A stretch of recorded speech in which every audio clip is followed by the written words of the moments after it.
pinaasa ko ng jowa ko, Nay. Akala ko mahal niya ako. Hindi pala. Nagtiwala ako sa kanya. Ganun ba, anak? Okay lang yan. Ganun lang talaga ang buhay. Lagi mo tandaan, anak. Hindi lang ikaw nagmahal at nagsaktan. Hindi lang ikaw nagtiwala.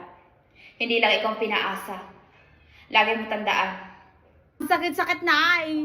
Nagtiwala ako. Pinagkatiwalaan ko siya, Nay. Parang gusto ko mag-super science sa galit, Nay. Tayo mga Pilipino nga. Pinaasa tayo na 20 kilo ang kilo ng bigas hanggang ngayon. Nga pa rin.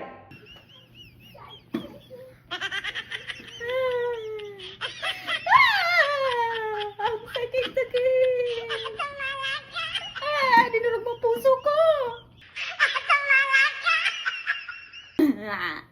Akala ko tapat siya. Akala ko may isang salita siya. Hindi, Nay. Nagkamali ako. Nabudol ako, Nay. Lagi mo tandaan, anak. Lahat tayo pinaasa. Pinaasa na tayo na 20 kilo ang bigas. Hanggang ngayon, buhay pa rin naman tayo. Kaya okay lang yan.